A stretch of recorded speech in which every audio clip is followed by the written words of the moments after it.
Votre émission médicale vous est présentée en partenariat avec santémaghreb.com, le guide de la médecine et de la santé au Maghreb.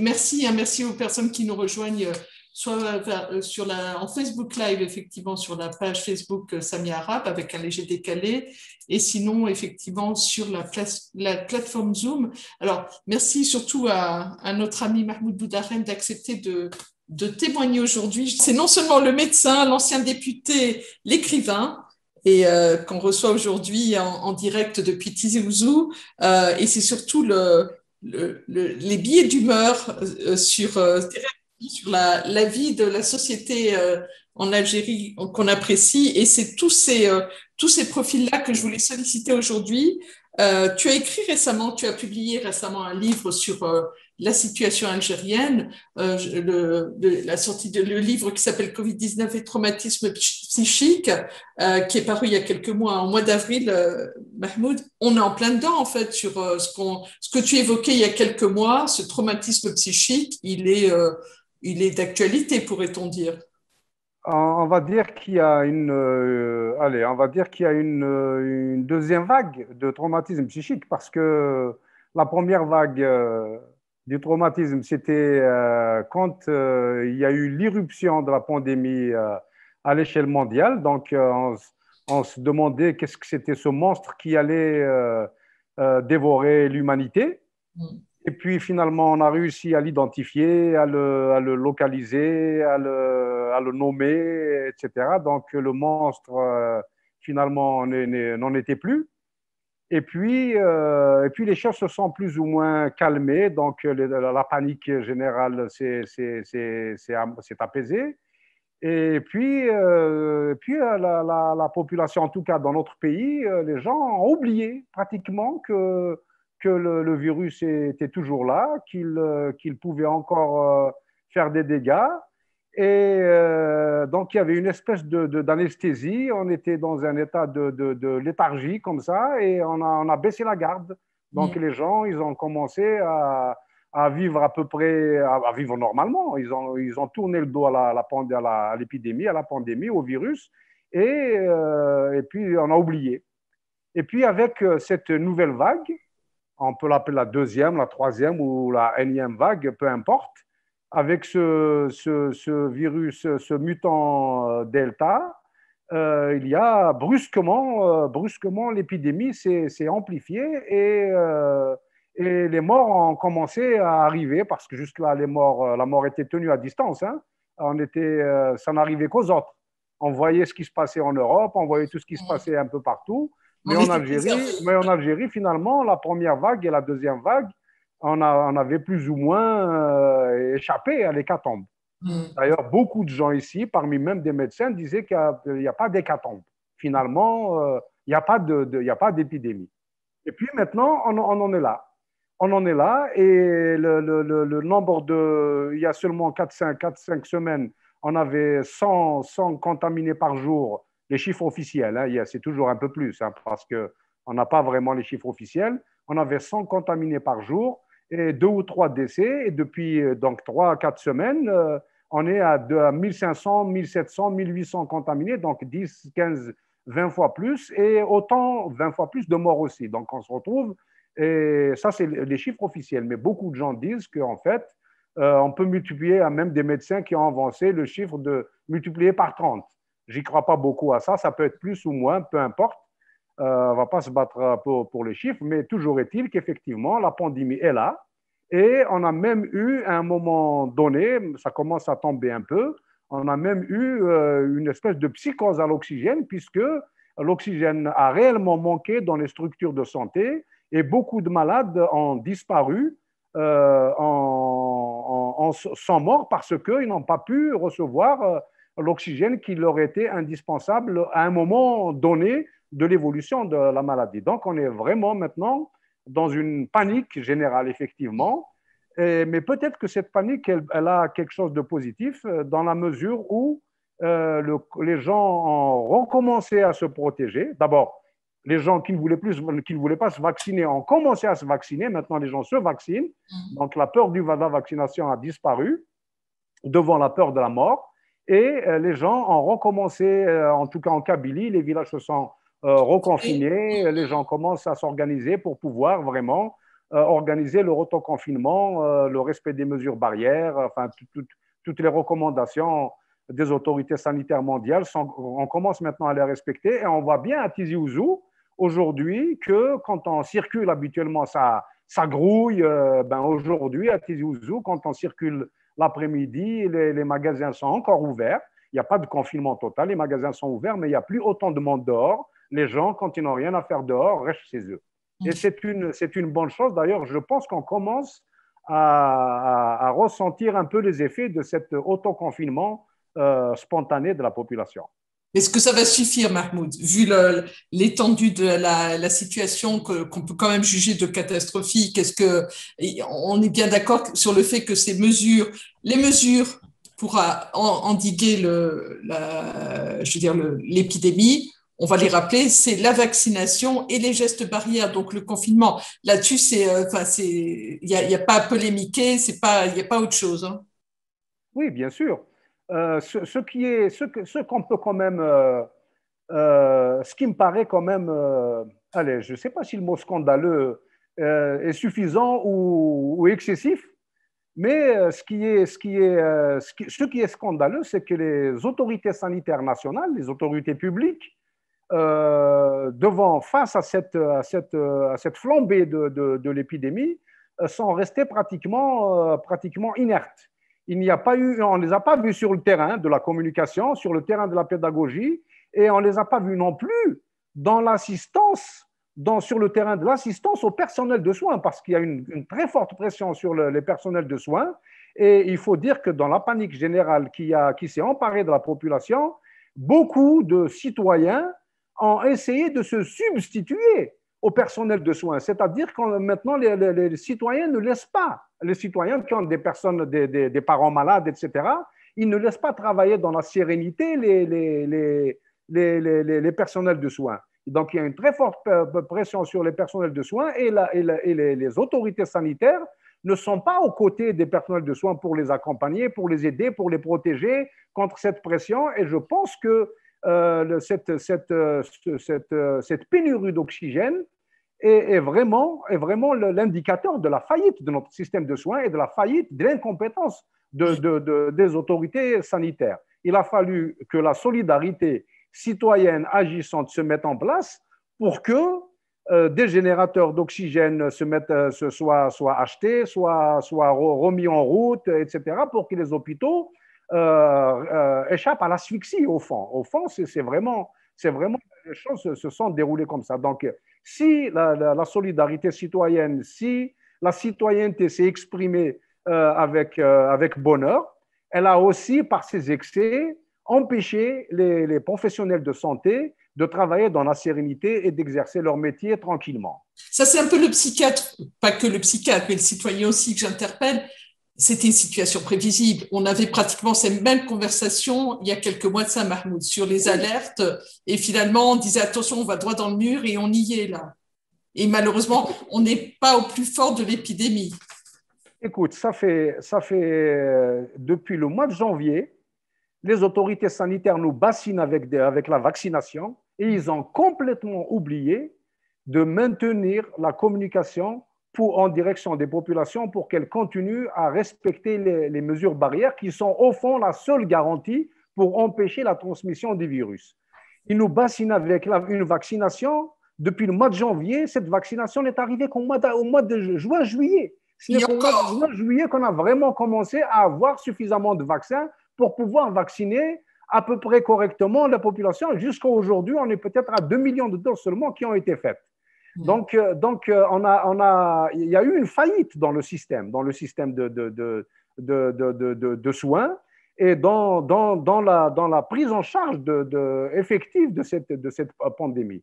Et je crois que le comité de surveillance de l'épidémie qui a été mis en place avait bavardé, c'était abîmé dans des bavardages stériles, au lieu de mettre en place vraiment une stratégie, une véritable stratégie pour pouvoir aller au-devant de l'épidémie, à la fois une stratégie de communication et à la fois une stratégie de pédagogie, parce que la population a besoin qu'on lui tienne un discours sécurisant, qu'on lui tienne un discours qui l'informe sur cette épidémie, un discours scientifique, qu'on leur dise voilà comment il faut faire, voilà c'est pour ça que moi, sur ma page Facebook, régulièrement, j'essaie de faire de la pédagogie, d'expliquer qu'est-ce que c'est cette épidémie. Les gens ont besoin de comprendre.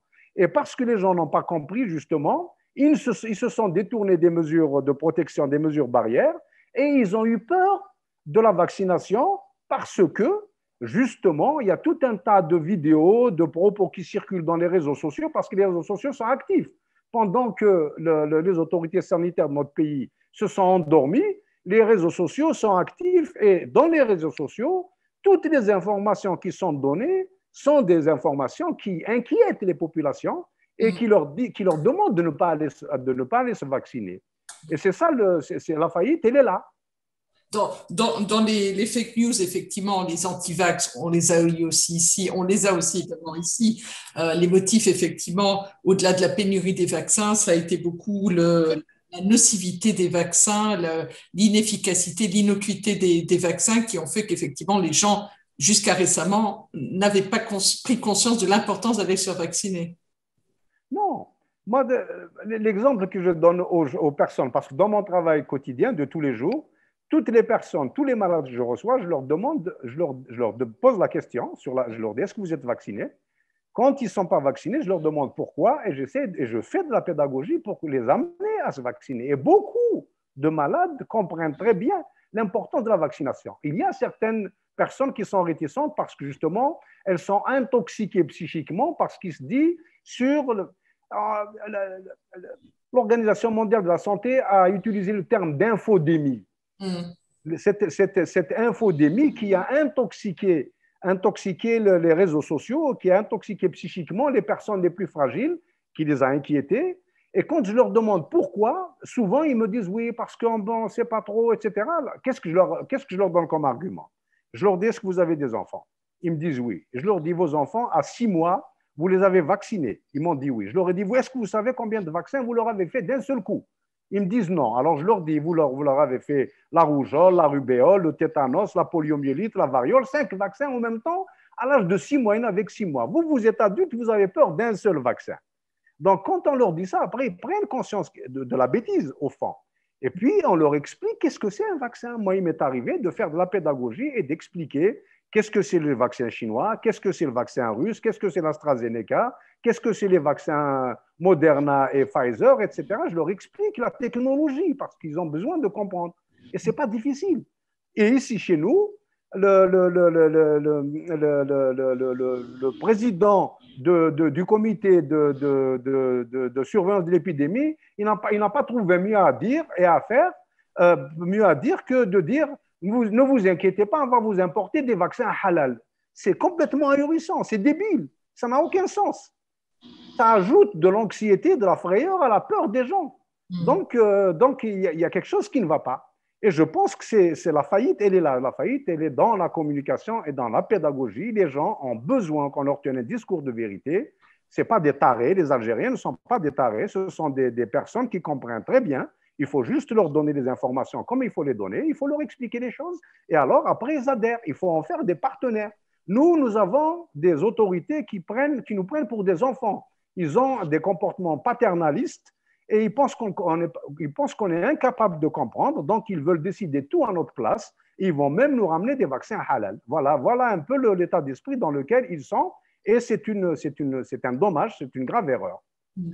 J'en profite, Marion, si tu m'autorises, il y a pas mal de tes confrères qui sont connectés. J'en profite pour faire un coucou, entre autres, à des médecins, des internautes qui te remercient. J'ai aperçu tout à l'heure le nom de Tayeb Ferraji, notre ami Tayeb, que je salue. Je crois qu'il est en vacances. Alors, La Slamenoun. Il y a un de tes confrères médecins en France qui a une question pour toi que je te poserai tout à l'heure. Je ne citerai pas son nom, mais il m'a dit que tu te souviendras, il y avait des histoires de filles, vous avez traîné sur les mêmes bancs d'université. J'ai aperçu son nom, c'est Cheikh. J'ai dit que je ne trahissais pas l'anonymat du médecin. Mais en tout cas, oui, je reviens vraiment sur le stress généré entre autres par les réseaux sociaux. Bah, s'il vous plaît, on en parle.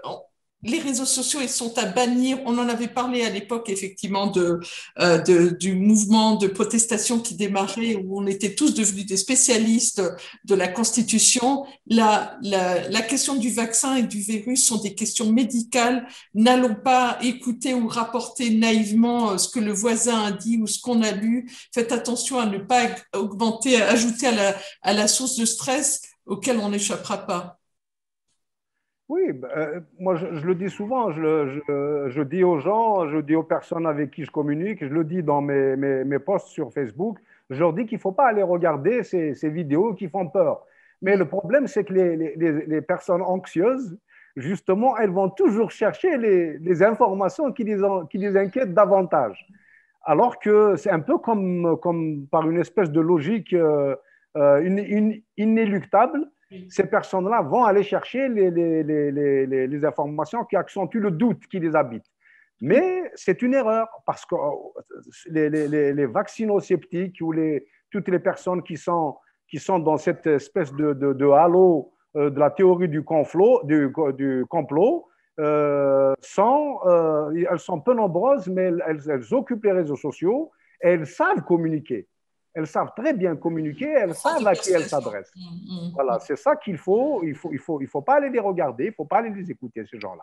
Surtout que on se croyait, tu disais il y a quelques semaines de ça, les Algériens, nos compatriotes en Algérie se croyaient tirés d'affaire en disant voilà, on a échappé à cette vague, à cette déferlante qu'ont connue les pays européens et on se sent on est de nouveau fragilisé avec une épidémie qui a littéralement explosé. Oui, moi, j'ai même eu des commentaires sur ma page Facebook de personnes qui sont des médecins ou même des pharmaciens, enfin des gens qui sont dans le monde médical, qui disent l'hécatombe dont vous parlez, on ne l'a pas eu en Algérie. Alors moi, je dis, c'est quoi l'hécatombe? Dès lors qu'une famille a perdu quelqu'un, pour eux, c'est une hécatombe. Si maintenant les gens attendent est-ce qu'on enterre des morts avec une pelle mécanique, etc., franchement, je pense qu'il y a quelque chose de morbide dans cet état d'esprit. Il faut que les gens respectent les mesures barrières. C'est le meilleur moyen d'empêcher la transmission. On peut être hôte, le virus peut nous habiter, il peut se développer chez nous, il peut nous rendre malades, mais si on reste chez soi, on ne va pas le donner aux autres. On ne va pas contaminer nos proches. Donc, il vaut mieux rester chez soi, s'autoconfiner et respecter les mesures barrières pour empêcher le virus de migrer d'abord d'une personne à une autre et puis de s'y multiplier. C'est élémentaire comme démarche. Ça ne coûte pas cher, ça ne nécessite pas beaucoup d'argent. Et il faut le faire, c'est tout. Il n'y a pas 36 chemins. Je remercie les personnes qui nous rejoignent nombreuses. Alors, Docteur Boudaren, un petit tour chez BFM, c'est une certaine Saliha Arhab qui dit ça, c'est quelqu'un de ma famille. Non, mais pour aller expliquer un petit peu BFM, tu sais, c'est la chaîne d'infos fortement décriée chez nous. Oui. Et elle te demande à quand peux-tu aller faire un tour chez les gens de BFM pour expliquer un petit peu, Kamel Siamour, une question, est-ce que la négligence et le manque d'oxygène tuent beaucoup plus que le virus lui-même en Algérie? Je ne sais pas si le psychiatre... Non, écoutez, moi j'ai mon opinion sur cette histoire d'oxygène. Bien sûr, l'oxygène, c'est un produit qui doit être disponible comme n'importe quel médicament, qui doit être disponible à un moment donné dans un projet thérapeutique. Comme il faut mettre des anticoagulants les premiers jours de l'infection, comme il faut mettre des corticoïdes après la première semaine de l'infection, comme il faut aussi avoir disponible de l'oxygène au moment où le malade en a besoin. C'est anormal qu'il n'y ait pas d'oxygène au moment où le malade en a besoin. Mais il est vrai que dans certains cas, ce n'est pas le manque d'oxygène qui tue, c'est la Covid. C'est-à-dire qu'on arrive à un stade dépassé où l'oxygène ne sert plus à rien, les poumons ne respirent plus, ne prennent plus d'oxygène. Donc, il n'y a plus d'échange entre les alvéoles pulmonaires et le système sanguin pour que l'oxygène passe dans le sang et que l'individu respire de l'intérieur.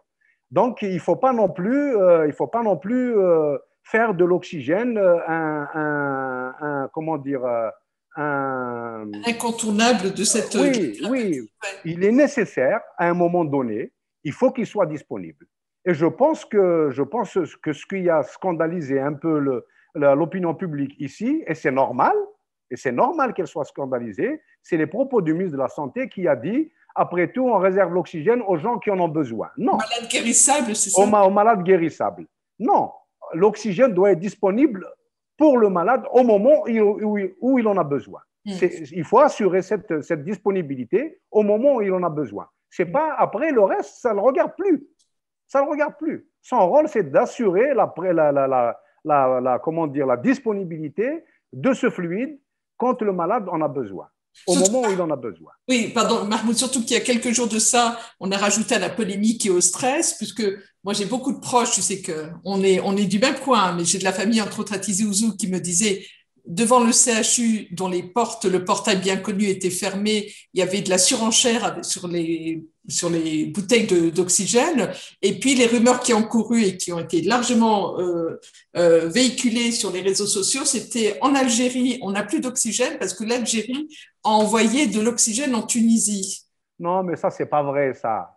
Vraiment, ça, franchement, des propos comme ceux-là sont scandaleux pour la simple et bonne raison que l'Algérie a envoyé un peu d'oxygène en Tunisie au moment où l'Algérie, justement, n'en avait pas besoin alors que la Tunisie étouffait. Et puis, franchement, moi, l'argument que j'ai donné, la Tunisie a été aux côtés de l'Algérie quand l'Algérie en avait besoin pendant la guerre d'indépendance. Le maquis algérien a été en Tunisie, a été accueilli en Tunisie, et les maquisards algériens pouvaient aller se reposer. Rien que pour ça, rien que pour cela, si nous avons 2 bouteilles d'oxygène, si la Tunisie a besoin d'une bouteille, moi je la leur donnerai. Rien que pour ça. Moi je pense que il ne faut pas non plus, il ne faut pas chercher les ennemis ailleurs. Quand la pénurie d'oxygène est venue, les Algériens ont commencé à stocker des obus d'oxygène chez eux. Ils ont acheté des générateurs d'oxygène portables, des petits, ils les ont stockés chez eux au cas où. Ils ont créé la pénurie.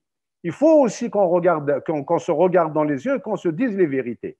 Il y a eu une pénurie d'oxygène, elle est réelle, elle est vraie, et elle est de la responsabilité des pouvoirs publics, mais nous aussi, nous avons manqué, certains Algériens, pas tous.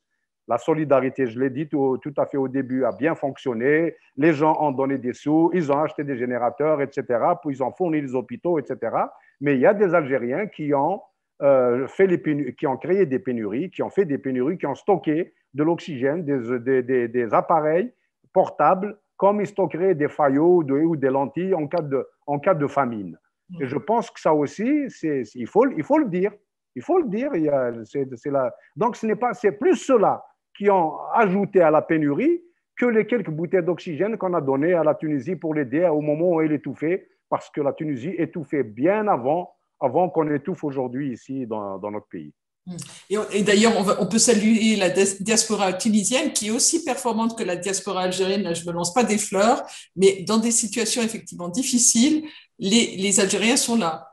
Partout dans le monde, on a vu des cagnottes lancées, des mobilisations, toutes les difficultés avec les frontières qui sont fermées, ou en tout cas difficilement franchissables, on peut les remercier. Oui, moi je pense que la solidarité, il faut toujours qu'elle se manifeste avec nos voisins, avec les pays amis, etc. C'est ça la générosité, c'est ça la compassion, et c'est ça qui fait notre humanité. C'est quand on est capable, on a 1 kilo de pois chiches, on est capable de le partager s'il faut en 10 pour pouvoir en donner aux autres, pour ne pas garder ça pour soi seulement. Je pense que c'est ça qui fait notre humanité. Si on a perdu ces réflexes, il ne reste plus rien, on devient des monstres.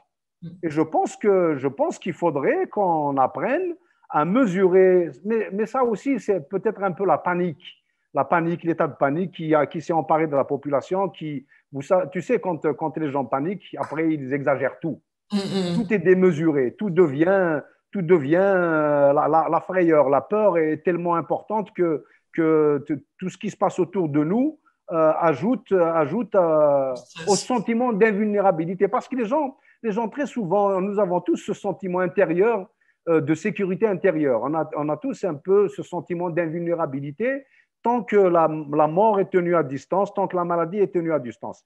Mais quand elle se rapproche de nous, on perd ce sentiment d'invulnérabilité et alors on panique. Et quand on panique, on se dit c'est de la faute à l'autre. C'est de la faute à l'autre. Donc on est dans une logique de grégaire, on se protège soi-même, instinctive, et alors on se protège et on se dit après moi le déluge. Moi je me protège et les autres, j'en ai rien à cirer. Alors que personne ne peut s'en sortir tout seul. Ou on s'en sort tous ensemble. C'est ça l'humanité. Aujourd'hui, si cette pandémie, c'est toute l'humanité qui doit la vaincre. L'Algérie ne peut pas la vaincre toute seule. La France ne peut pas la vaincre toute seule. Les Américains ne peuvent pas la vaincre toute seule. C'est toute l'humanité qui doit se tenir, se soutenir, qui doit se serrer les coudes pour pouvoir lutter contre cette pandémie. Sinon, on va pas en venir à bout. Donc, je pense que personne ne peut régler une situation comme celle-là tout seul. Voilà. Et puis, renforcer le sentiment d'insécurité, de vulnérabilité, est renforcé sur le fait que depuis quelques mois, quelques semaines, les informations, on entend tout et son contraire sur l'ouverture puis la fermeture des frontières entre la France et l'Algérie, qui a mis effectivement des compatriotes dans des situations très délicates, des familles qui sont séparées, qui ne se voient pas, des décès ou en France ou en Algérie avec des proches qui sont des proches qui sont séparés. Ça rajoute à cette fragilité que la communauté algérienne subit depuis quelques mois. Oui, c'est tragique. C'est une situation tragique. On a vu effectivement des personnes décédées, parfois des familles entières décédées, alors que les leurs sont à l'étranger, n'ont pas pu venir dire au revoir à leurs parents qui s'en vont, etc. Donc, oui, c'est tragique. Mais en même temps, qu'est-ce qu'on peut faire? Qu'est-ce qu'on peut faire? Si vraiment cette fermeture des frontières doit être maintenue le temps qu'il faut, si c'est un bienfait pour un mal, eh ben, il faut qu'on s'y fasse. Il faut qu'on s'y fasse. Mais il faudrait que les frontières soient fermées de façon juste, avec justice. Il ne faudrait pas que des personnes circulent dans tous les sens quand ils veulent et au moment où ils veulent, et on empêche d'autres personnes de circuler. Je pense que c'est surtout ça le problème. C'est-à-dire qu'il faudrait que cette situation concerne les personnes toutes de la même façon. Il ne faudrait pas qu'il y ait un traitement de faveur. C'est comme ces maladies. Il n'y a pas de raison pour que la famille d'un ministre aille se soigner, qui a le Covid, aille se soigner en France et que les autres restent ici. Je veux dire, il faudrait que tous les Algériens, qu'on soit fils ou femme ou père de responsables ou pas, on doit se soigner de la même façon ici. Sinon, il faut donner des prises en charge à tous les Algériens qui ont le Covid pour aller se faire soigner à l'étranger. Ou alors, il faut mettre tous les moyens pour que les gens soient bien pris en charge correctement dans ce pays. C'est ça, cette forme d'injustice-là qui ajoute un peu à cette espèce de colère qui s'est emparée de la population. C'est une colère justifiée. Moi aussi, je suis en colère quand je vois ce genre de choses. Comment est-ce que quelqu'un peut aller se soigner, il a le Covid, il va se soigner à Paris ou ailleurs, et un Algérien ici qui a le Covid ne peut pas avoir d'oxygène. Il y a quelque chose qui ne va pas. Voilà, c'est tout ça. Ça ajoute un peu à la colère générale, à ce qui se passe un peu dans notre pays, quoi. J'en profite d'ailleurs, je fais une petite parenthèse pour rendre hommage également à toutes ces associations des deux côtés de la Méditerranée, des deux rives de la Méditerranée, qui font énormément pour venir en aide. Je pense aux associations de médecins en France ici, qui envoient chacun pour son village. On a collecté de l'argent, on a envoyé du matériel. Et on sera lundi matin, avec le docteur Jamel Zekri, qui est originaire de l'Arouat et qui est médecin urgentiste dans le sud de la France et qui nous parlera entre autres de son investissement pour aider ses compatriotes algériens depuis le tout début de cette épidémie, les présidents d'Algériens solidaires. Puisqu'on a un psychiatre aujourd'hui, je ne vais pas faire psychanalyser, ce n'est pas le propos, mais on est d'accord qu'effectivement, cette situation, on n'en est pas sorti. Et comme tu le disais à juste titre tout à l'heure, c'est aux compatriotes, aux concitoyens de se prendre en charge. Moi, je voulais te faire réagir sur des choses que j'ai vues, qui sont là pour le coup des informations réelles. Est-ce normal que dans les unités Covid, on voit des gardes-malades en Algérie? Ça me sidère. Oui, mais bien sûr que ce n'est pas normal. C'est pour ça que tout à l'heure, je disais qu'on empêche les personnels de soins de travailler dans la sérénité. Oui, mais l'histoire des gardes-malades, Mahmoud, tu m'arrêteras si je dis des bêtises, c'est pas nouveau. Hein. Non, les gardes-malades, ça a toujours existé. En dépit du bon sens. Quelquefois, il faut des gardes-malades, mais en principe, il ne doit pas y avoir de gardes-malades. Mais on va dire que c'est une culture de notre système de soins. Ça fait partie de la culture de notre système de soins. Mais dans une épidémie comme celle-là, ça n'a pas de sens qu'il y ait des gardes-malades. Ça n'a pas de sens. Et je suis certain que les personnels de soins sont contre ce genre de choses. Et c'est pour ça que j'ai dit qu'ils ne travaillent pas dans la sérénité.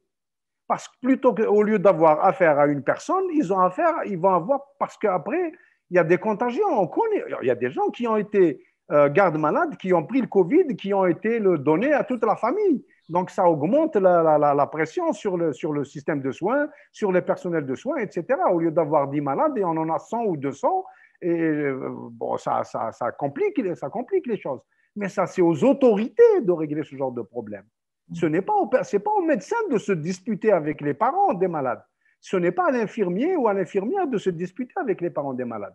C'est à l'administration, c'est aux autorités sanitaires de gérer ce genre de situation. Et puis, en plus, c'est en dépit du bon sens. Je veux dire, c'est faciliter la transmission du virus que de permettre la présence de gardes-malades dans des unités de Covid. Ça n'a pas de sens. Et puis, je l'ai vu, par contre, pardon encore de pousser un coup de gueule, voilà, pardon, je suis un peu dans la pénombre, je m'en excuse. Les masques, j'avais cru comprendre que ça y est, on était revenu au principe de porter les masques, de les changer régulièrement et de garder ces distances. J'ai l'impression qu'effectivement, ça a duré quelques jours et que c'est reparti comme avant, quoi. Non, moi, je pense que maintenant, les gens ont compris. Tout à l'heure, je te disais que quand on va dans la ville de Tizi Ouzou aujourd'hui, hier ou avant-hier, les après-midi, je sors comme ça pour voir un peu, voir un peu comment les choses se passent. Ce n'est plus Tizi Ouzou d'il y a 10 jours. Hein.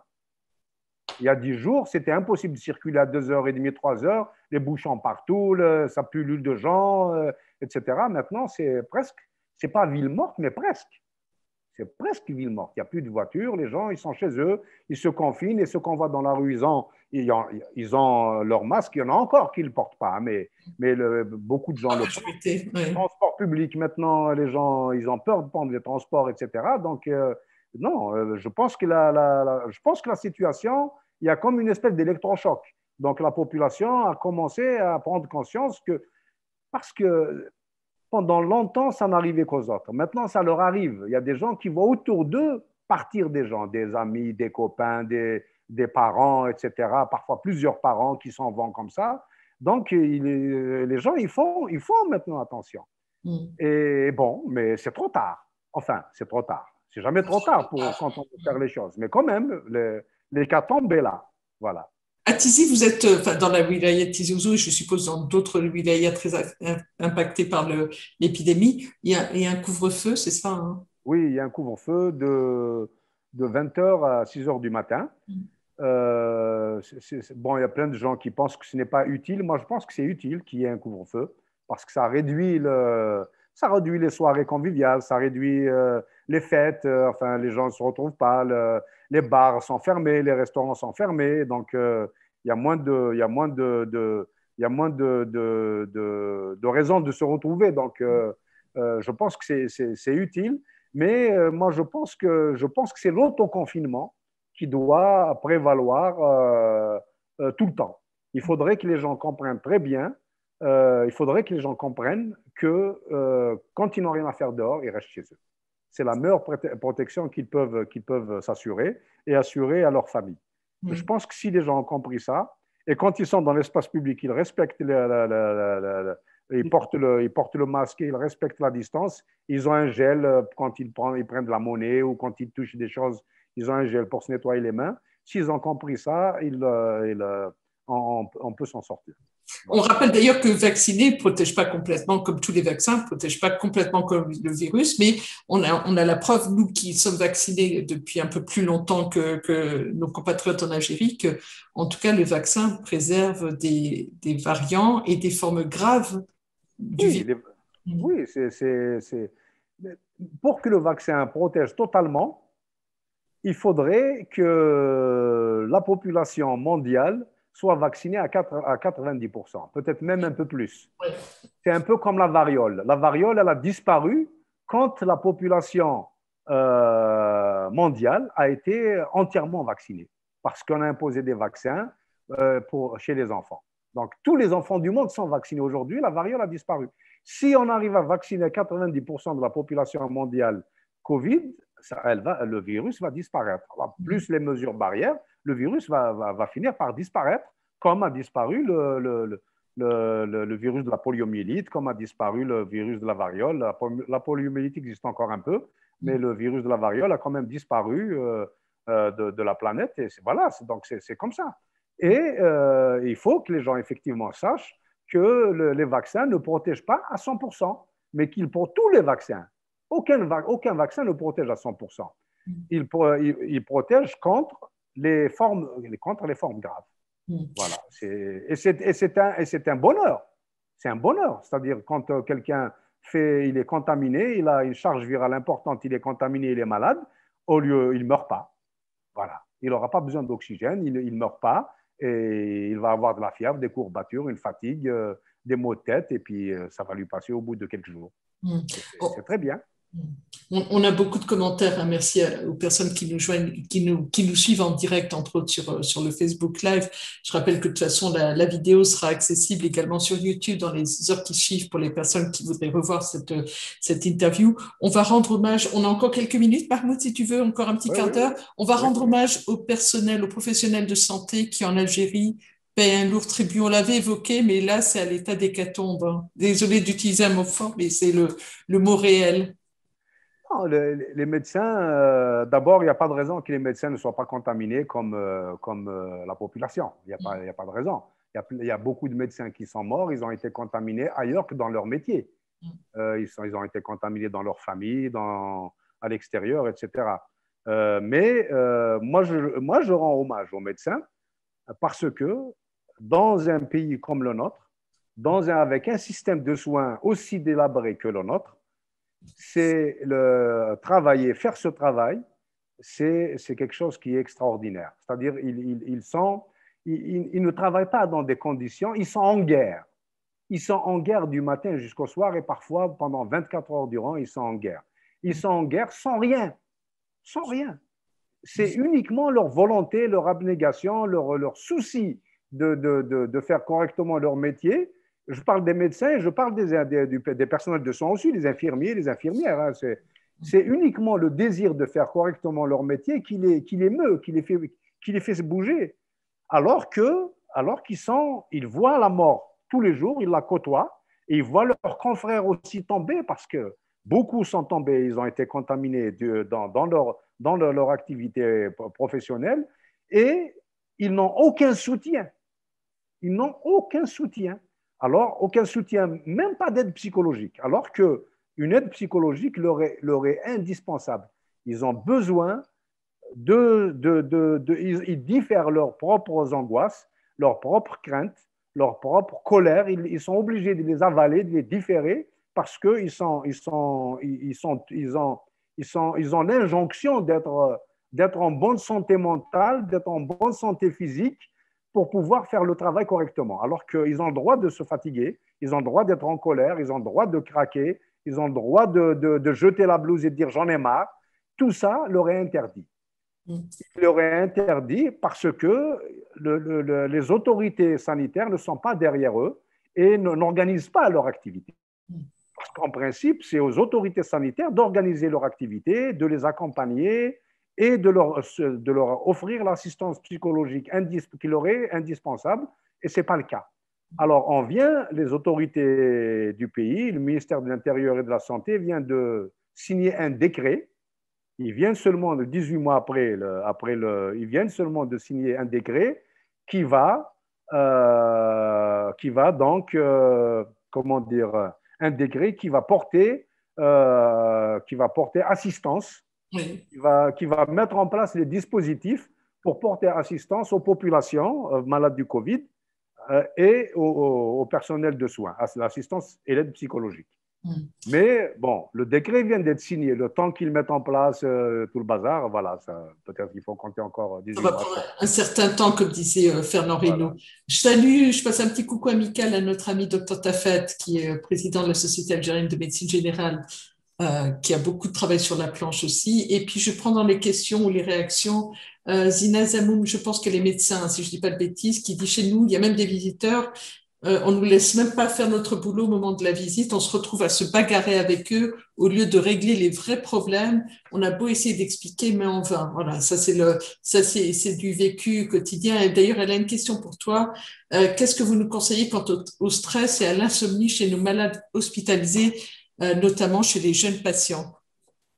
Alors, de manière un peu, c'est compliqué parce qu'on ne peut pas faire une consultation, ce serait presque du cas par cas. Oui, mais c'est ça justement, les cellules d'aide psychologique aux malades. C'est ça, c'est leur utilité, elle est là.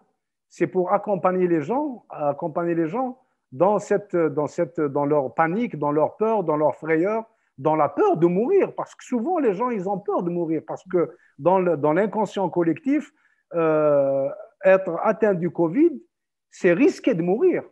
Donc, le fait d'être stressé, c'est connu, le fait d'être stressé diminue les défenses de l'organisme. L'immunité tombe quand on est stressé beaucoup. Et d'ailleurs, je me suis posé la question dans le livre que j'ai publié, est-ce que justement le stress n'est pas à l'origine d'un certain nombre de décès, notamment chez les personnels de soins? Les gens sont tellement stressés qu'ils chopent le virus et ils tombent et ils décèdent. Voilà, donc oui, il faut apporter de l'aide psychologique aux malades qui sont hospitalisés. C'est le but des cellules d'aide psychologique. Il faut les mettre en place. Chaque service, chaque endroit où il y a chaque unité Covid, il faut mettre en place des cellules d'aide psychologique pour apporter assistance aux malades, apporter assistance aussi au personnel de soins. J'en profite, je fais un coucou, je salue, je pense que c'est un cousin du côté d'Azazga, à Monkran, Arhab. La famille Arhab étant… Alors, les Boudarines sont nombreux, mais tu vois, on est nombreux côté Arhab aussi. La ville d'Azazga qui a payé un lourd tribut aussi en termes de contamination, qui d'abord rend hommage à Mahmoud et à Samia pour cette émission fort utile et fort pédagogique. Il n'arrête pas de remercier tous les soignants et tout le personnel qui les accompagne. Et d'ailleurs, il dit un grand merci aux bénévoles qui sont en train de faire des choses merveilleuses en termes de collecte, de fonds et de matériel. Mahmoud Boudarène, en termes de vaccination, je ne sais pas si tu seras habilité à répondre là-dessus. Je rappelle que tu es psychiatre et même si tu es référent et que tu connais bien la situation sanitaire en Algérie et entre autres en Kabylie, un de tes confrères donc, qui est originaire d'un petit village dans la région de Bouzguen, demandait effectivement ce qu'il en était. Est-ce que tu peux nous répondre sur la question suivante? On se demandait si en Algérie, on faisait des sérologies prévaccinales. Oui, pardon, parce que je dis ça parce que, à titre personnel, on m'a souvent demandé, mes proches en Algérie m'ont dit, mais je vais faire un dosage, ça c'est pour les médecins qui nous suivent, je vais faire un test PCR. On m'a dit qu'il fallait faire un test PCR avant la vaccination. Je vais faire, comment dire, doser les dédimères. Il y a il y a des informations qui circulent, attention à ce qui circule. Alors, je vais te dire ma position. Ma position est ce que je dis aux personnes qui me posent la question, notamment à mes malades. Je leur dis, je dis à mes malades qu'il n'est pas nécessaire de faire des tests sérologiques ou une PCR avant de faire le vaccin. Je leur dis que ce n'est pas nécessaire de faire les tests sérologiques ou de faire un test PCR. Pourquoi? Tout simplement parce que d'abord, ça grève les budgets. Et puis, moi, je pense que c'est en dépit du bon sens. Quand on va se faire vacciner, si on n'est pas malade, si on n'a pas de grippe, si on n'a pas de rhume, si on ne se sent pas fatigué, si on n'a pas été en contact avec des personnes qui ont été malades, il n'y a aucune raison d'aller se faire tester. Alors, si on doit, tu imagines toutes les personnes qui se font vacciner, si elles doivent faire le test avant, ça va alourdir la machine, ça va compliquer la procédure et ça va retarder la vaccination. Donc, quand une personne n'a pas été en contact avec la COVID ou quand elle n'a pas de soucis de santé particuliers, au moment où elle fait le vaccin, elle va faire son vaccin tranquillement. Il n'y a pas de raison. Il n'y a pas de raison de faire un test sérologique. Mais il y a un certain nombre d'anxieux, les grands anxieux, ils le font. Ils le font. Voilà. J'avais mon référent tout à l'heure, la personne, le médecin originaire d'Aet Aïcha qui me donnait l'information récente, qui vient de tomber, qui a quelques jours, les recommandations récentes, effectivement, sur la vaccination en France. C'est vrai qu'on s'est fait vacciner, pour les personnes qui sont fait vacciner, bon, on m'a jamais fait de test PCR, voilà. Je n'ai même pas souvenir qu'on m'ait demandé, si on m'a dû me demander si j'avais été en contact avec une personne positive, mais c'est vrai que les récentes recommandations qui remontent à quelques jours encouragent effectivement, après la première vaccination, si je ne dis pas de bêtises, j'espère que le médecin nous suit et pourra le cas échéant rectifier, on suggère après la première injection de faire un test rapide pour... Mais ça, c'est autre chose. Voilà. Ça, c'est pour voir si on a eu une réponse immunitaire après la première voilà, injection. Et savoir, et puis l'objectif, c'est d'économiser, enfin d'optimiser la vaccination, parce que quand on a fait la Covid, effectivement, on sait pertinemment que on ne fait qu'une seule injection. Donc la perspective, c'est d'optimiser, de faire en sorte que en France aussi, on arrive, les projections, les perspectives, c'est qu'à la fin de l'été, un maximum de la population soit vaccinée. C'est dans le sens, effectivement, de pousser les personnes à avoir leur première dose. Ouais. Alors ici, il y a de nouvelles recommandations qui viennent d'être données par le ministère de la Santé. Ils disent aussi que ce n'est pas nécessaire de faire les tests antigéniques avant de faire la vaccination. Voilà. Là-dessus, effectivement, il y a des recommandations. Là, on tâtonne un petit peu. Enfin, aucune recommandation n'est erronée. On est tous sur des principes de précaution, effectivement. Je continue, je regarde en même temps, pardon, il y a un bonjour au docteur Mahmoud Boudarend, Nora Medjahed. On continue si vous voulez poser des questions. Il reste quelques minutes, on va en profiter si tu veux bien. Pardon pour ces allers-retours, mais j'ai encore un coup de gueule, pardon Mahmoud, et tu me connais, à passer. Je reviens sur les cagnottes et la collecte, entre autres, pour l'achat ou l'envoi de concentrateurs d'oxygène. Ça me semble rajouter au stress et ça me semble être une information où on entend tout et son contraire. C'est du matériel médical, les concentrateurs d'oxygène. Le problème dans ces situations, c'est que tout le monde est expert. Alors ça, c'est un problème aussi, parce qu'il y a des gens qui n'ont rien à voir avec la production d'oxygène et qui sont devenus des experts. Tout le monde sait tout, tout le monde sait tout sur les vaccins, tout le monde sait tout sur la PCR, tout le monde sait tout sur le Covid, tout le monde sait tout sur l'oxygène maintenant. C'est l'oxygène qui est à la mode, donc tout le monde sait tout. C'est pour ça que je disais, il faudrait que les gens restent dans leurs compétences. Il ne faudrait pas que les gens aillent s'occuper de choses qu'ils ne connaissent pas. Ils devraient laisser les spécialistes faire les choses. S'il y a une cagnotte, si des gens ramassent des sous pour pouvoir acheter, ils ont la cagnotte, ils demandent aux spécialistes, aux gens qui connaissent, qu'est-ce qu'il faut, quel type d'appareillage il faut acheter, quelle est la capacité de production d'oxygène, etc. Moi, je ne connais pas. Je ne sais pas mon métier, l'oxygène. Je ne sais pas du tout Mais moi, je sais juste que, Mahmoud, que stocker des bonbonnes d'oxygène chez soi, c'est pas spécialement conseillé. Non, c'est pas spécialement citoyen. Mm.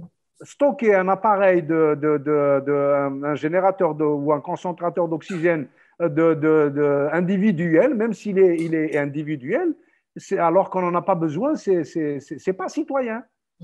Voilà, c'est bon. Après, ce sont des comportements, moi j'appelle ça des comportements grégaires.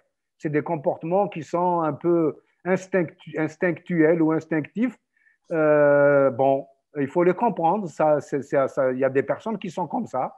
Il faut faire avec, c'est tout. Mais encore une fois, si on faisait un peu plus de pédagogie, si on parlait un peu plus avec les gens, et si on amenait les gens à nous écouter, parce que le problème, c'est qu'il y a des gens qui ne veulent pas écouter aussi les spécialistes.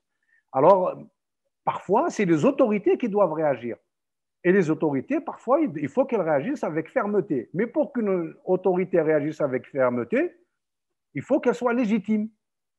Et c'est tout le problème chez nous. Il y a une défiance vis-à-vis des pouvoirs publics. On ne les croit plus, on ne les reconnaît plus, on sait qu'ils sont absents, on leur reproche un tas de choses et on dit qu'ils sont légitimes. Donc, il y a un divorce entre les autorités publiques et les citoyens, ce qui fait que le divorce, on ne peut pas les rabibocher.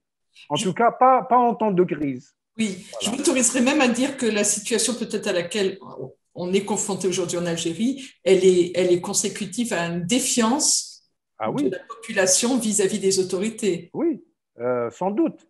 Sans doute. Moi, je l'ai dit dans mon petit livre là.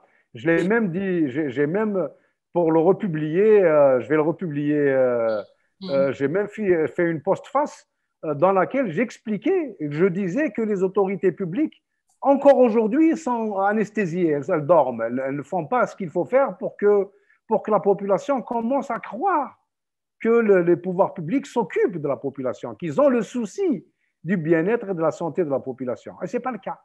Donc, ce divorce est définitivement consommé.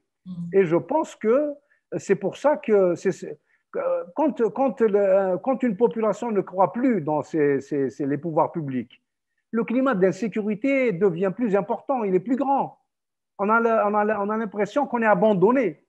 Donc, après, ça va dans tous les sens. Et même la solidarité citoyenne, elle a ses imperfections. Il faut faire avec, il faut les accepter. L'essentiel, c'est qu'il y ait une solidarité.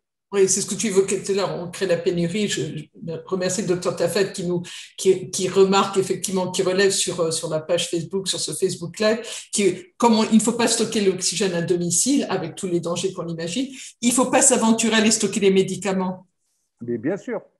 Bien sûr, il y a des gens aussi qui ont acheté de la chloroquine tout à fait au début, qui achètent des antibiotiques et les stockent, des corticoïdes et les stockent, des anticoagulants. On s'est retrouvé avec une pénurie d'anticoagulants alors que des personnes nécessitaient. Et d'autres les avaient chez eux.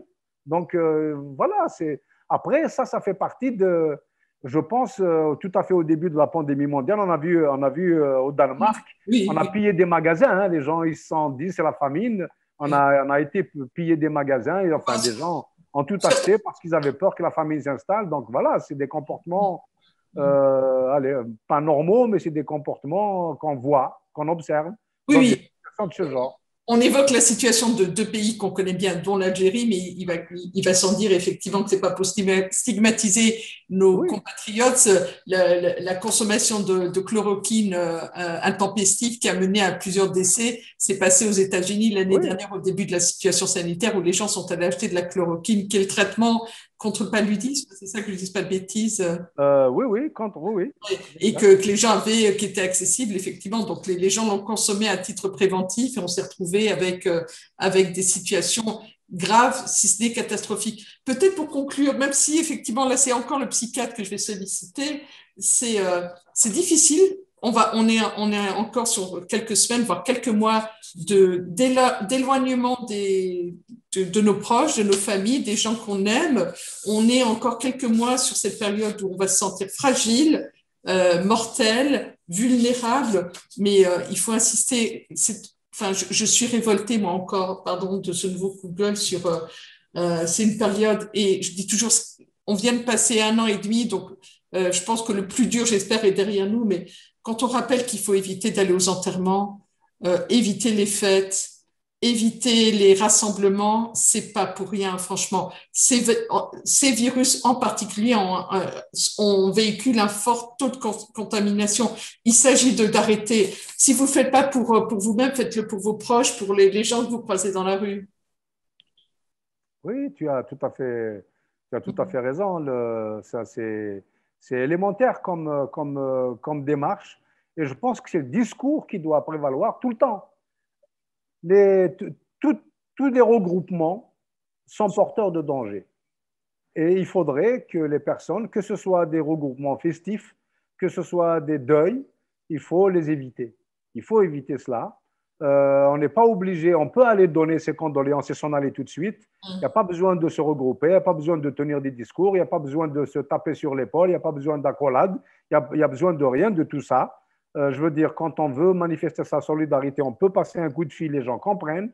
Il n'y a absolument aucun problème, mais il faut que les personnes respectent cet auto-confinement. C'est important parce que sinon, on va en arriver à un confinement. Si on n'arrive pas à juguler l'épidémie de cette façon-là, on va encore retomber dans le confinement total toutes les contraintes qui sont toutes les contraintes, tous les malheurs que ce confinement total peut effectivement générer. Bah, je profite de t'avoir encore. On rappelle juste que c'est pour rigoler, mais que le masque là, ça sert à rien, hein. Ah Ou non. d'enlever le masque pour faire la bise, ça sert à rien. Le masque, il faut qu'il prenne la bouche, il faut qu'il prenne le nez. Il faut absolument, il faut régulièrement se nettoyer les mains parce que quand on a des virus dans les mains, on touche ses yeux, on peut toucher ses cheveux, donc on porte le virus ailleurs. Et donc, il faut porter le masque, il faut se laver les mains, il faut respecter la distance et tout ira bien. Sans tomber dans la psychose, parce que forcément, on est dans cette période compliquée.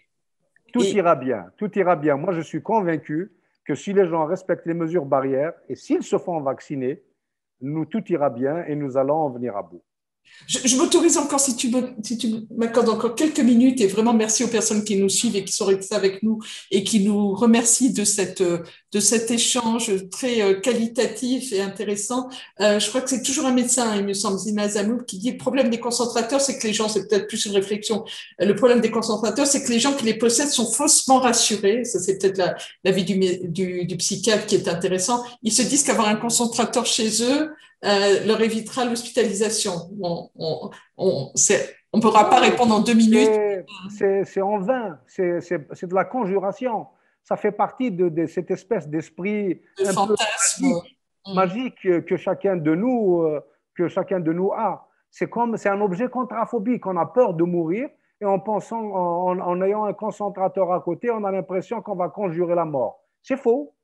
C'est faux. Le seul moyen de conjurer la mort, c'est de respecter les mesures barrières, de porter le masque, la distance, le gel, de s'autoconfiner, de ne pas se mettre dehors quand on n'a rien à faire dehors et d'aller se faire vacciner. C'est la seule garantie. L'oxygène va être évité parce que quand on arrive au stade de l'oxygène, on est déjà mal. On est déjà mal. Il ne faut pas arriver à ce stade-là. Et pour ne pas arriver à ce stade-là, c'est le respect des mesures barrières et la vaccination. Il n'y a pas d'autre solution. Je profite, Mahmoud, de la connexion qui est encore bonne. Vraiment, 2 ou 3 réflexions ou remarques. Il y a une étape prochaine, là, on est en plein été, et même si les frontières ne sont pas complètement ouvertes, effectivement, on se contient tous pour ne pas voyager et ne pas venir en Algérie, malgré nos envies, le manque de la famille. Il y a une prochaine étape qui laisse quand même, qui pourrait être assez inquiétante, c'est la reprise et le retour à l'école, la rentrée scolaire. Elle se dessine comment, cette rentrée scolaire? Pour l'instant, on ne sait pas trop. On ne sait pas trop comment la rentrée scolaire va se faire. On n'en parle pas beaucoup, mais ça peut être effectivement un endroit, parce que les enfants peuvent être des porteurs sains.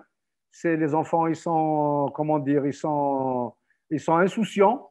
Donc, ils ne font pas très attention, même si, quand on leur explique, ils ont conscience des enjeux. Hein. Mais il y a quand même un peu d'insouciance. Et puis, il y a la jeunesse, il y a la jeunesse, les jeux, etc., qui prend toujours un peu le dessus. Donc, ça peut être effectivement un endroit où la transmission du virus va se faire. Mais on verra bien. On verra bien. Ce qui est sûr, c'est que on a empêché le virus de rentrer en Algérie, mais on l'a laissé circuler. On l'a laissé se développer, on l'a laissé se promener à l'aise à l'intérieur des frontières de notre pays. C'est pour ça que nous en sommes là aujourd'hui. Et il faut gouverner, c'est prévoir. Il faut effectivement, la rentrée scolaire, c'est pour bientôt. La rentrée universitaire, c'est pour bientôt. Il faudrait, mais j'ose espérer que les pouvoirs publics planchent là-dessus quand même. Parce que ce serait quand même anormal qu'ils ne planchent pas dessus. J'imagine qu'ils vont nous le dire une fois qu'ils auront opté pour une option, ils auraient opté pour un dispositif, une procédure, je pense qu'on le saura, on verra bien comment les choses vont être organisées à la rentrée. Promis, parce que vraiment, c'est agréable de passer du temps avec toi. Un petit coucou à Hassan Boussefar du côté du nord de la France, qui est entre autres à ses heures perdues secouriste auprès de la Croix-Rouge, qui dit voilà, tous les regroupements doivent être évités sans distinction, éviter d'aller au centre de santé, laisser le personnel médical travailler, ça vaut également ici, sans oublier les gestes barrières, port du masque et se désinfecter les mains. On a l'impression de se répéter, mais j'ai l'impression qu'on le dit et qu'on ne cessera pas de le répéter. C'est élémentaire. C'est la seule garantie. C'est la seule façon d'empêcher le virus de se balader. Il n'y a pas d'autre façon de l'empêcher. C'est la seule façon de l'empêcher. Il n'y a pas. Il faut le tuer quand il est sur nos mains. Il faut l'empêcher d'aller d'une personne à une autre. Et c'est tout. C'est élémentaire, ça. C'est le bon sens.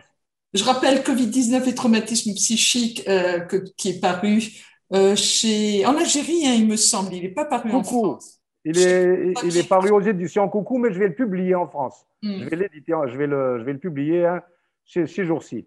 Oui, moi, tant mieux. J'ai eu le privilège de le lire avant, donc j'ai fait partie de ces chanceuses.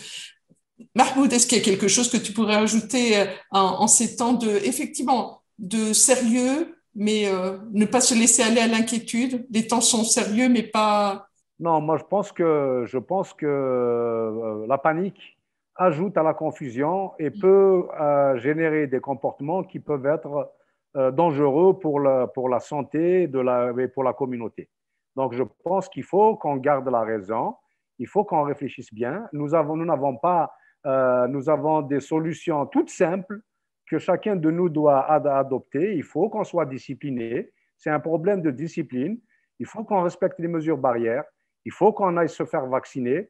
Et il faut, s'il vous plaît, ça je m'adresse aux citoyens, il faut laisser les médecins travailler dans la sérénité. Il ne faut pas encombrer les services de soins, il ne faut pas encombrer les hôpitaux, il ne faut pas encombrer les polycliniques. Il faut vous adresser aux médecins généralistes de ville quand vous avez des problèmes de santé, vous avez peur, vous avez de la grippe, vous avez de froid, de la température, des douleurs, etc. Il faut aller voir votre médecin généraliste de ville. Ils sont formés, ils savent ce qu'ils doivent faire, ils savent très bien, ils connaissent leur métier, mais évitez effectivement d'aller dans les services, les centres de soins, etc. Il y a beaucoup de monde. Ça peut être un endroit où la contamination peut être favorisée. Et quand vous allez dans les espaces publics, portez votre masque et gardez vos distances. Voilà. Je rappelle, lundi matin, 10h heure de Paris, donc 9h heure d'Algérie, sur le même mode opératoire, un live sur Facebook avec le docteur Jamel Zekri, qui est urgentiste dans le sud de la France, qui nous parlera plus précisément du rôle de la diaspora. On a reçu beaucoup de questions sur comment aider l'Algérie, nous qui sommes à l'étranger. Faut-il envoyer de l'argent? Faut-il acheter du matériel? Quel matériel? Donc voilà, vous pourrez suivre ce direct, donc lundi 9, donc à 9h heure d'Algérie. Proposition de bon nombre de médecins qui m'ont contacté, dont le fameux médecin originaire d'Ataïcha qui se reconnaîtra. Évidemment, tous les confrères à l'étranger sont de tout cœur et sont solidaires de tous les professionnels de santé en Algérie, proposent leur aide. Alors c'est vrai que à distance, on est obligé d'adapter son aide. Mais entre autres, je pense à ce médecin, si vous souhaitez qu'on organise des petites sessions pour les professionnels de santé pour, entre autres, la meilleure utilisation des concentrateurs d'oxygène ou autres, je suis votre contact. Il y a la page Allo MJ sur Facebook, il y a ma page perso. L'idée, c'est qu'on s'en sorte tous très vite et en bonne santé. Oui, on a besoin de tout le monde. C'est une situation de guerre, c'est une situation exceptionnelle, c'est une situation hors du commun. Il faut que tout le monde, il faut se serrer les coudes. Moi, je pense que nous avons besoin de tout le monde. Et si la diaspora algérienne médicale et non médicale apporte leur aide, elle est bienvenue. Il faudrait peut-être que les pouvoirs publics mettent en place un dispositif pour que cette aide se fasse de façon concrète, organisée, etc. Parce que tout est dans l'organisation ici. Il ne suffit pas tout doit se faire de façon organisée, quoi, donc, pour que ça soit efficace. Et bon, voilà, je ne sais pas comment les pouvoirs publics vont recevoir cet appel.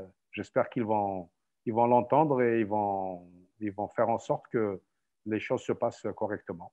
Entre autres, le ministre algérien de la Santé est médecin, donc il pourrait comprendre s'il y a quelqu'un qui peut comprendre cette situation, parce qu'il est concerné au premier chef, effectivement, je pense qu'il pourra l'entendre. Moi, je ne suis pas sûr que ce soit une bonne chose que le ministre de la Santé soit un médecin. Il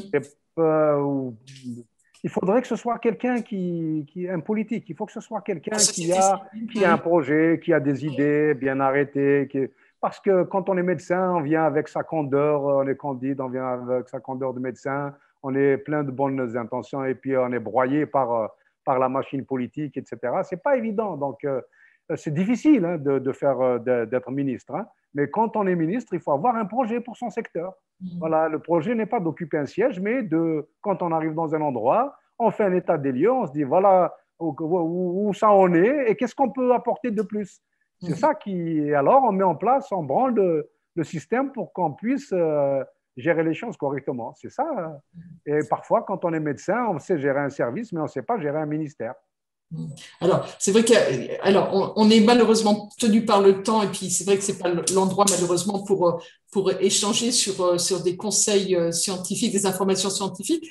Et puis, parce qu'il y a des demandes, donc on lancera quelque chose dans les prochains jours pour échanger sur vos expériences. Il y a quelqu'un, je pense, qui est de ton village, un certain Derridge, non? C'est pas de chez toi, ça? C'est à côté, Tizi. J'ai bien travaillé, j'ai une bonne mémoire. Qui dit, merci à Aristides Derridge, qui dit l'instinct de survie individuel n'est pas efficace sans la solidarité collective pour sauver nos concitoyens. La survie de tous ne peut aboutir que par un comportement responsable et que citoyen, écouter le médecin, respecter les gestes barrières. On enfonce des portes ouvertes, mais c'est une réalité. Non, il faut le répéter sans cesse, tout le temps. Et parce que tout simplement, vous nous manquez, l'Algérie et la Kabylie nous manquent, et effectivement, tant qu'on sera dans cette situation sanitaire particulièrement difficile, on sera tenu à distance et on ne pourra pas venir embrasser les gens qu'on aime. Donc, le message aussi, c'est pour tous les concitoyens algériens, mais en particulier pour les nôtres, faites attention à vous. On n'en mourra pas, Samia, de ne pas embrasser les nôtres pendant quelque temps. Et puis c'est vrai qu'on sera en manque d'ocytocine parce que quand on enlace, on embrasse quelqu'un, on le serre dans ses bras, on fabrique cette fameuse hormone, l'ocytocine, qui est l'hormone anti-stress. C'est l'hormone de l'attachement, de l'amour. Donc, elle va nous manquer, mais bon. On va se rattraper. On va se rattraper. Oui, et puis, promis, c'est ma dernière remarque. Effectivement, le temps nous paraît long, mais le meilleur est à venir. Et vraiment, vaccinez-vous. Voilà. Si vous aimez les vôtres, voilà. Si vous ne le faites pas pour vous, faites-le pour les vôtres, c'est important. L'heure est grave, mais pas désespérée. Absolument. J'embrasse la ville de Tizi Ouzou. Je ne sais pas si elle verra aujourd'hui la vidéo, mais en tout cas, j'embrasse ma Nana, ma grande sœur, ma sœur aînée qui est du côté de Tizi, mes nièces, en disant faites attention à vous, les petits-neveux, et puis tous les gens qui nous ont gardés, les fidèles téléspectateurs d'Allo MJ qui continuent à me suivre. Moi, je fais toutes mes amitiés aux personnes qui nous ont écoutés, qui nous ont suivis, qui ont supporté nos humeurs. Et mes amitiés aux médecins qui me connaissent bien. Voilà. Merci. Merci. Alors, on nous demande. Et Paris me manque. Oui. Ah bon, tu sais, on échange, d'accord? On fera un Oui. échange de propriété. Alors, je disais, malheureusement, Kamel Siamo qui me demandait effectivement, vous êtes de chez moi, quelle situation évaluez-vous à Béni-Douala?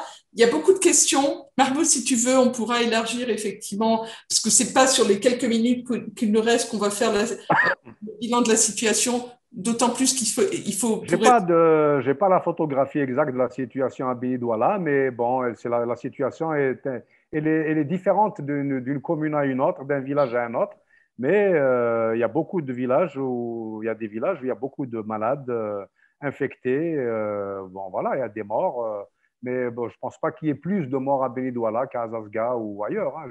Je sais pas les chiffres exacts parce que bon, il faut compliqué, hein, toujours compliqué d'avoir des chiffres. Mais voilà, les gens ils s'organisent, ils se confinent, donc les villages se sont pris en charge. Je pense qu'on est en train, c'est la décompression. Voilà, si je peux utiliser ce terme, on est en train de décompresser un peu. Voilà. Oui. Et vraiment, s'il fallait conclure sur une note, quoi qu'on a été plutôt, on n'a pas été alarmistes, c'était pas l'idée. C'est vraiment, moi, je voudrais rendre hommage aux personnes qui ont perdu, qui ont été lourdement affectées par la perte de proches, et on en connaît quelques-uns. Et puis surtout, voilà. Rendre hommage à toute cette mobilisation de la population algérienne qui est juste formidable, quoi. Donc, continuez à être prudent. Oui. On va continuer à être prudent. On n'a pas le choix. Hein. Il faut continuer à vivre. Hein. La vie est plus forte que tout. Donc, on va continuer à se battre. Les gens, on va continuer à prêcher, même si quelquefois on a l'impression de prêcher dans le désert. Même si quelquefois on est pris à partie sur Facebook par des gens qui ne comprennent pas toujours notre regard sur les choses, mais bon, ça fait partie de notre, c'est un devoir, c'est un devoir, et c'est un droit aussi de dire les choses, et c'est un devoir de faire de la pédagogie, d'expliquer aux gens, de travailler à l'éveil de la conscience sociale. C'est ça qui est important en fait. C'est pas des paroles en l'air. Éveiller les consciences. Ce sont vraiment pas des paroles en l'air. On est plus fort quand on est ensemble et on est là, du coup, tous dans la même situation. Donc, il n'y a pas de. Il faut qu'on se serre les coudes. Il faut qu'on se serre les coudes. Personne ne peut se sauver tout seul. Personne. Ou on s'en sort tous, ou on laisse tous notre peau. Mais je pense qu'on va s'en sortir. Il n'y a aucune raison. Moi, je suis sûr que les choses iront mieux à l'avenir parce qu'il y a une espèce d'éveil des consciences. Et la solidarité qui a joué va booster un peu la prise en charge de cette pandémie. Oui, on est en tout cas de tout cœur avec vous. J'ai encore pas mal de questions, mais je vous renvoie sur le Facebook Live qu'on va faire lundi. Je disais lundi 9 à 10h heure de Paris, donc 9h heure de Tizi Ouzou. On fait des remarques sur le matériel envoyé par la diaspora qui est bloqué et tout. Donc, je vous propose pour faire ce point-là, effectivement, de nous donner rendez-vous sur le même mode opératoire lundi, donc à 9h heure de Tizi. Vous avez vu, j'ai pas dit heure d'Alger, j'ai dit heure Tizi Ouzou. Mais même si je salue les amis qui. C'est la même heure dans toute l'Algérie. Hein. Non, parce que la prochaine fois que je vais arriver à Alger, je vais me faire chasser, on va dire par à Tizi Ouzou. Non, en tout cas, faites attention à vous, c'est ça que je voulais dire. Prenez soin de vous. Et puis en attendant, voyez, on garde le contact à distance, mais c'est toujours un bonheur de voir le docteur Boudaren, de voir que vous êtes inquiet de la situation, mais solidaire. Et puis je veux dire, vaccinez-vous, vaccinez-vous, vaccinez-vous. Merci d'être avec nous. Merci à la diaspora d'être avec nous. Oui. Voilà. On vous aime beaucoup. On vous aime beaucoup. Vous nous manquez, mais je vous dis à très très bientôt. Merci, docteur Boudaren. Au revoir. Sortez masqués, n'oubliez pas. Hein. À bientôt. À bientôt. Merci à tous. Merci. À très très vite. Merci, merci, merci. Au revoir.